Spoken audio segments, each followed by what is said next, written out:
Alors, vous avez parlé de ce sujet qui peut fâcher certains, ce masque obligatoire dès 6 ans et non plus à partir de 11 ans. Ce sera dès demain dans les transports en commun, dans beaucoup de lieux publics. Est-ce que vous comprenez cette mesure ou est-ce qu'elle est totalement inutile?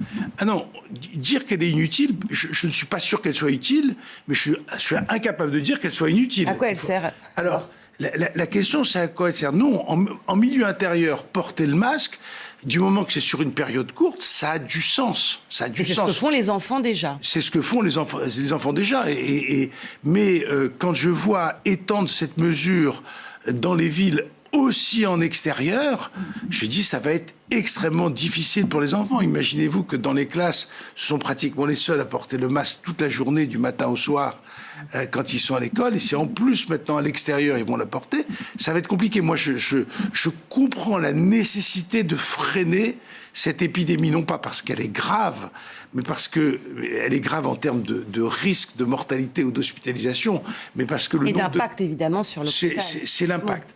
Au moins, j'y vois un intérêt. C'est de freiner aussi les autres virus qui, aujourd'hui, remplissent les hôpitaux. C'est-à-dire la grippe. C'est ce qui renvoie à ce que vous disiez en début d'entretien, en disant que finalement, les services étaient plus remplis chez les enfants, bronchiolite, gastro-entérite, etc. C'est ça votre grippe. Grippe. La grippe revient. À la grippe, dans certaines régions, on est en situation épidémique, de façon assez aiguë. Puis il y a 3-4 jours, Santé publique France a lancé l'alerte. Il y a déjà plusieurs régions qui sont en phase épidémique. Donc, et puis il y a beaucoup d'autres virus respiratoires et de bactéries respiratoires qui sont revenus, qu'on n'avait pas vu pendant très très très longtemps, parce que les mesures d'hygiène sont tombées. Donc prendre plus de mesures, ça va réduire la charge de l'hôpital, non seulement pour le Covid, mais également les autres infections. Mais aussi les autres infections. Donc, on n'est pas complètement opposé en disant c'est pas possible. Le niveau de preuve, c'est pas la mesure que moi j'aurais pris personnellement. Et si elle a un début et une fin annoncée, parce que c'est pas possible de vivre en permanence pour les enfants comme ça. Déjà, ils souffrent du port du masque à l'école. Les plus petits, c'est compliqué. Mais pour beaucoup, ils sont quand même très résilients, très obéissants. Est-ce que vous êtes surpris de ça? Pourtant, vous les côtoyez beaucoup, les enfants, mais leurs capacités d'adaptation sont quand même assez impressionnantes.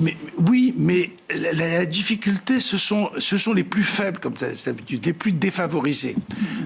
Pourquoi? Parce que c'est eux qui ont le plus de difficultés. Par exemple, si un enfant a les moins de difficultés auditives, parce qu'il a, par exemple, une otite séreuse ou il a des difficultés d'apprentissage, on accentue. C'est sûr que pour la majorité des enfants, les enfants, c'est pas un bloc compact comme tout le reste de la population.